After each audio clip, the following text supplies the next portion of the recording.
Welcome to another episode of Talking Sports with Manny. On this particular episode, we're talking NBA playoffs. We might have some other sports, but I just want to focus on the NBA playoffs. We had 4 games today.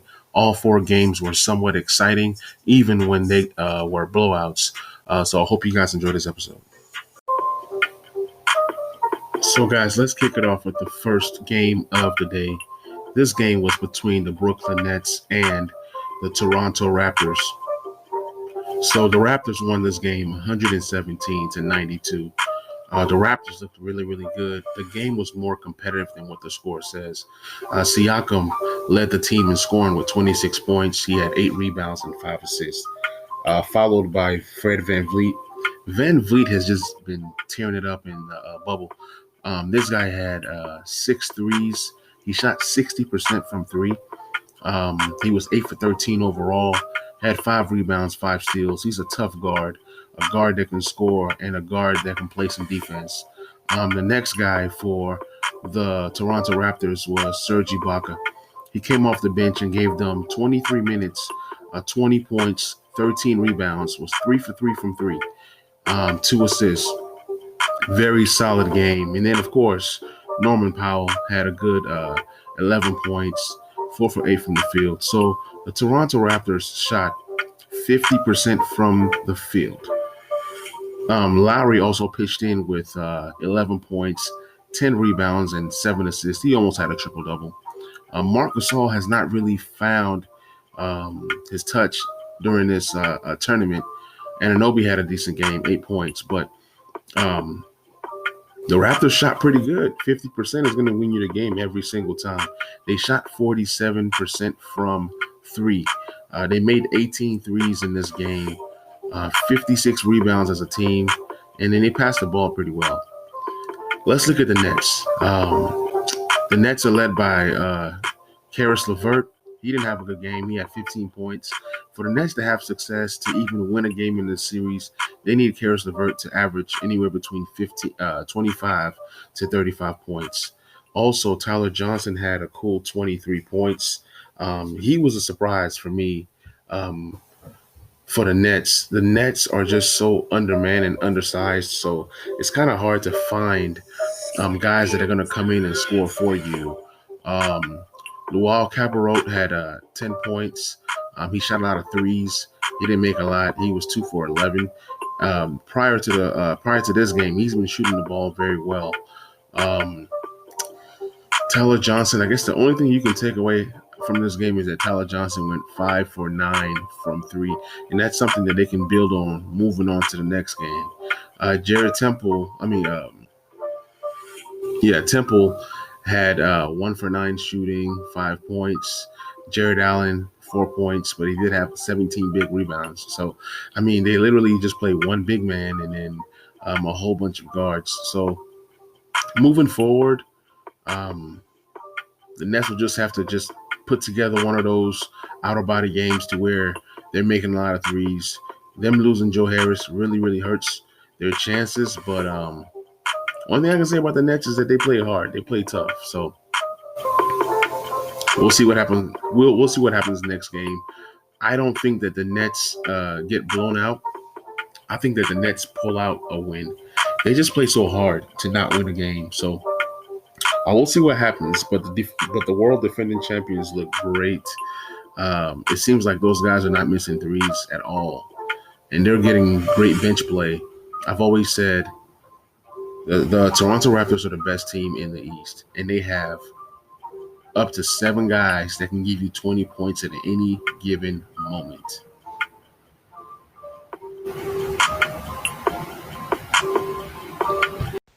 Hey guy, this is your boy Manny. Ever wanted to make a podcast but you never really knew how? Anchor is the key. It's free. There's creation tools that allow you to record your podcast right from your phone or computer. Anchor will distribute your podcast to places such as Spotify, Apple Podcast, and many more. Also, you can make money from your podcast right away. You don't need no minimum listenership to start making money. Everything that you need to make a podcast all in one place. So go ahead and get started today. Download the Anchor app at the App Store or go to anchor.fm to get started.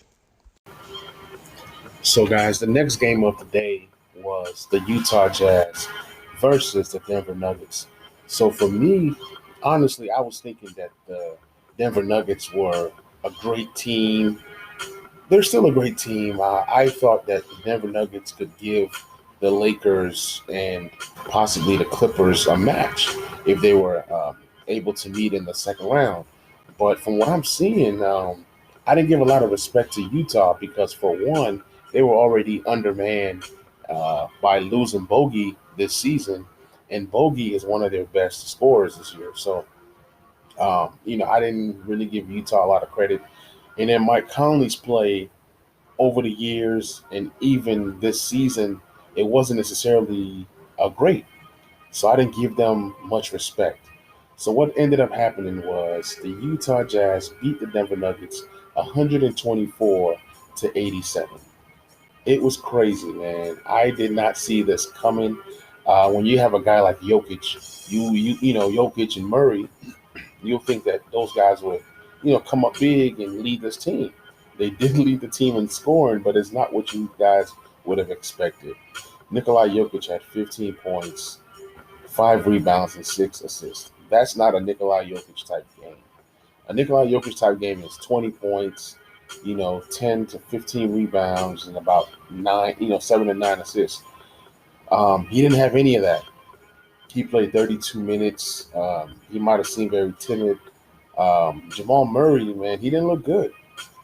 He was 5 for 16, 12 points. I didn't see a lot of this game. I saw some of this game, so I couldn't even tell you if Jamal Murray was being punked by, um, Conley or even Donovan Mitchell.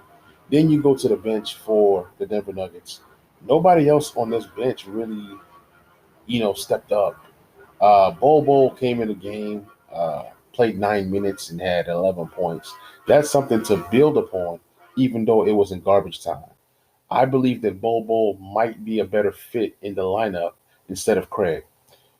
You got to switch this thing up. Michael Porter, who has been playing so well, didn't play well. So I don't know what's going on with the Denver Nuggets. I've also said I don't know why Paul Millsap is starting. I understand that you paid him some big time money, but at the same time, he's not the guy that you want to roll with right now. So we'll see what the coach does. I believe the Denver coach was outcoached. Um, I mean, shooting 37% from the field, shooting 31% from the 3 point line. They rebounded the ball fairly well. The assist numbers definitely need to go up. So we'll see what happens next game for Denver. But as for Utah, they had 3 guys who scored at least 20 points. Okay, you had Donovan Mitchell, who played 28 minutes. He gave him 20 points. He got to the free throw line a lot. Um, then you have Mike Conley, who shot 9 for 13 from the field, 7 for 8 from three. He made 7 threes. That's a playoff career high, a big 27 points. Then you have Rudy Gobert, who had 20 points in the first half, 24 points overall. He gave you 14 rebounds. Solid game. When you're getting scoring from Rudy Gobert, when you're getting 20 points from Rudy Gobert, you're most likely going to win the game. Now to the bench, you have Yang. Yang came in and gave him a 6 for 9 shooting in 16 minutes, 4 for 6 from three, and 16 points. That's very good. That's very solid from a guy that you're not expecting to score. So anytime you can get production from guys like Yang, it just bodes well for the Utah Jazz. They also had Jordan Clarkson come in 24 minutes, shot 4 for 12, not necessarily good, 1 for 6 from three, but gave him 11 points. So the combination of Yang and Clarkson was enough to provide some bench scoring for the Utah Jazz. They also had contributions from Moutier, who came in and gave him 7 points in 10 minutes. Oni, but it was like extended minutes because by the end of the third quarter, this game was over. Kind of like how the Lakers um, beat up on Trailblazers last night. Similar to what Utah did. The game was won by the third quarter, so they just brought in all their bench guys and they went deep into their bench. So I'm very shocked to see Utah winning. and winning in this way. So Utah leads this series 2-1. We're going to see how Denver responds. Denver does have a better roster. They are deep, but at the same time, they're very young. It seems like Denver has not learned from their mistakes last year. I was thinking that Denver was a team that could take a step forward after, losing last year in the way that they lost. But it just seems like this is the same old Denver. You got to get more from Jeremy Grant. You got to get more from guys like Plumlee and Vonleh and Bobo and Morris. PJ Dozier. I mean, you need all these guys, even Troy Daniels. You need all these guys to step up. I understand that they lost some key guys like Gary Harris and the other small forward that slips my mind right now. But Denver got to do better. At least show some effort. At least show that you care. So we'll see what happens on the next game in a couple days.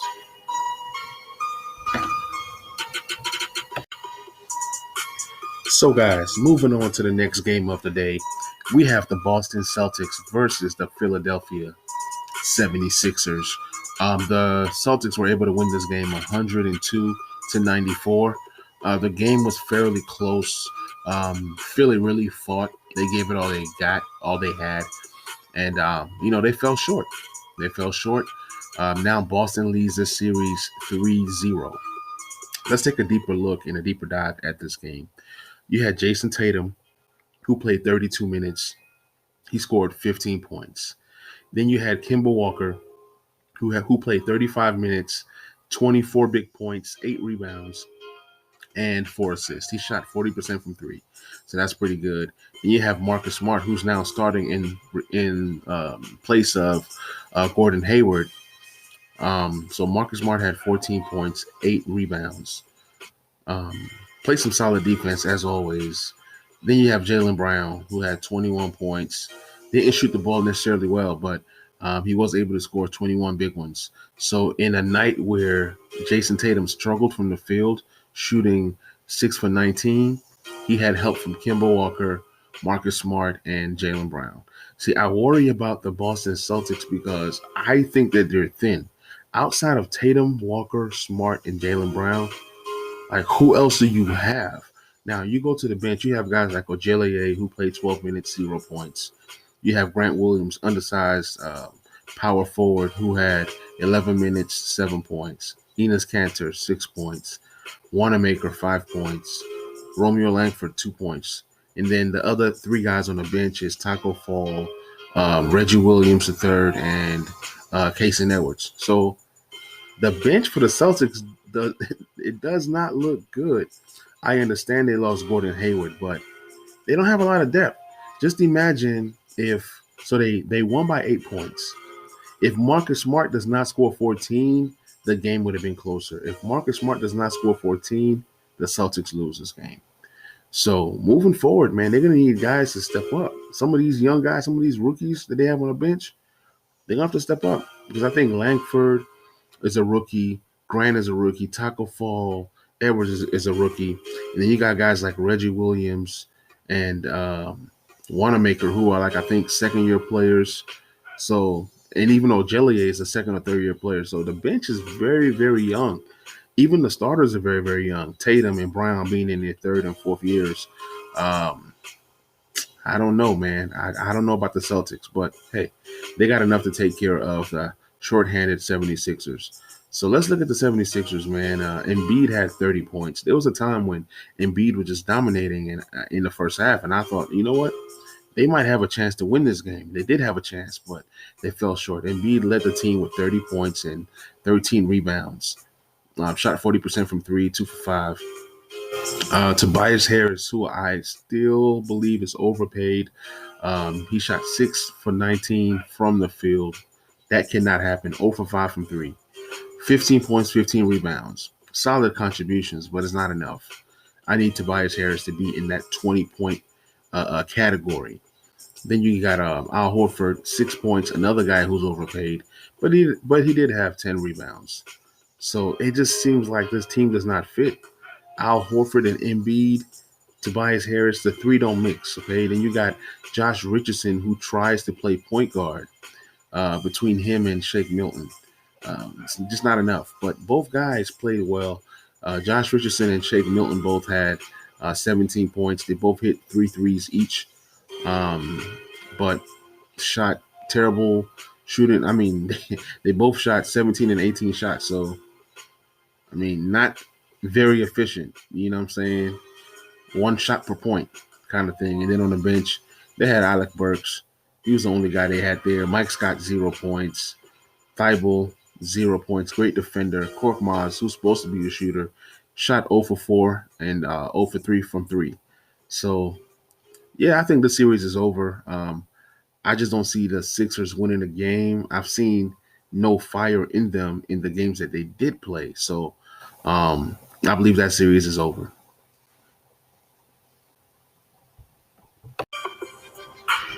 So, guys, the last game of the day was the headliner, the Los Angeles Clippers versus the Dallas Mavericks.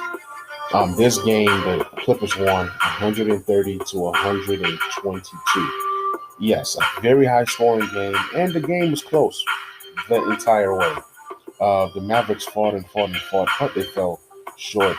Um, Kawhi Leonard played out of his mind today. He had 36 points, 9 rebounds, 8 assists, almost a triple double. The guy was just unstoppable. He was scoring inside, outside. Although he struggled from three, his mid-range jumper was falling. His fall away. He had a few dunks here and there. He was stealing the ball.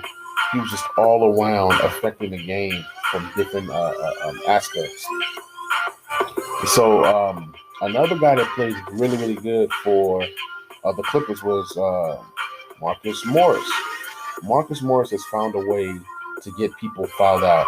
He's found a way to agitate Dallas players. He fouled out this game, but he did have 14 points, 5 for 8 overall, and 4 out of 5 from 3. He had a big 8 rebounds and 3 assists. Zubac played a heck of a game. He had 15 points, 6 rebounds. Zubac played 30 minutes. Usually Zubac does not play 30 minutes, but because of the flow of the game and the way that the game went, he played a lot in the fourth quarter, and he was really instrumental to putting this game away. Paul George struggled from the field. 3 for 16 shooting, 1 for 8 from 3. He did pitch in with 9 rebounds and 7 assists, so he was able to affect the game, even though that he didn't have a good scoring game. Now, let me tell you guys something. If Zubac does not step up, and this next guy that I'm about to talk about, Landry Shamet, was able to start. They took out Reggie Jackson from the starting lineup, and they put in Landry Shamet. This might be something that the Clippers want to do moving forward. Beverly in at the point guard spot, it does create better defense for the Clippers, but at the same time, their offense does not flow because Beverly is not a scorer. So Landry Shamet was able to come in and score 18 points and 3 rebounds. I think the turning point for Landry Shamet in this game was when he dunked on Boban with 2 hands. Boban is that center. It was just crazy. After he had that dunk, he just kind of blew up and he started balling. Also, Montrezl Harrell had 13 points. He looked pretty good this game. It seemed like he has found the swag back. Lou Williams had 10 points. Lou Williams still seems a little off. He doesn't seem in sync with what the team is trying to do. So we'll see if Montrezl Harrell and Lou Williams improve as they move forward. I did say if the Clippers are healthy between Lou Williams, Montrezl Harrell, Paul George, Morris, and Leonard, it's kind of hard to share the ball because all these guys need the ball to score. Besides Harrell, all these guys need the ball. Lou needs the ball. Morris needs the ball. Leonard needs the ball. Paul George needs the ball. So they're these are games that they're using to, get back to playing together and working on their chemistry. But at the same time, Dallas is giving them everything they got. Dallas should have won this game. Luka did get hurt. He hurt his ankle. He left the game. He came back. He gave it a try, and it just didn't work. It felt like when Luka left the game, he didn't have a triple-double. It seemed like he came back to get the triple-double and then leave, but that wasn't the case. But it just seemed that way. Porzingis had a big game, 34 points, 11 for 18 from the field, 5 for 9 from three. He had 13 rebounds. So I did like Porzingis this game. He was very aggressive. He went in and, dunked and rebounded very well. So this is the kind of game that you're going to need out of Porzingis if Luka is blessed enough to come back and give this thing another shot. But Dallas just might shut Luka down. But even without Luka, I still think Dallas has a pretty good chance of making this series competitive. I had the Clippers winning the series in 6 or 7, and it seems like with Luka out, it might be a 5-game series. But I still think that the Dallas Mavericks can possibly maybe sneak out one more game in this series. Finley Smith had 11 points, played solid defense. Max Kleber, I don't know what his purpose is in life. He's not supposed to be starting. He tried to play good defense against Kawhi, but you see Kawhi had 36. So, they might have to think of something else. Maybe start Boban with Porzingis. I know it makes him a lot slower, but then guess what? You get to impose your will, use your size against the Clippers. If you have size, you got a shot against the Clippers. Luka had 13 points, 10 rebounds, 10 assists. Hardaway had 22. Then we look at the bench. The bench had a great game the last game. But this game, Boban came in 10 minutes, 3 points. Trey Burke, he was trying. He played 16 minutes, had 10 points. Seth Curry had the game of his life, the game of his playoff life. He shot 9 for 11 from the field, 4 for 4 from three, 22 points. I think I was talking on the last podcast that Seth Curry needs more shots. If somebody's shooting this effective and, you want to run more plays for this player. He did play 31 minutes, which I liked, but they just couldn't pull it out. And the Clippers were just too much. And it seems like Montrezl Harrell is punking any big man that the Dallas Mavericks have. So we'll see what happens. We'll see if Luka comes back. I don't think he does, but if he does, he'll make this thing a series if he's healthy. That's that right there. This was my favorite series to watch, and with the refs ejecting Porzingis the first game, they ruined it for me. With Luka getting hurt tonight, that ruined it for me. So I'm not feeling good about this series anymore. It might end up being a short series.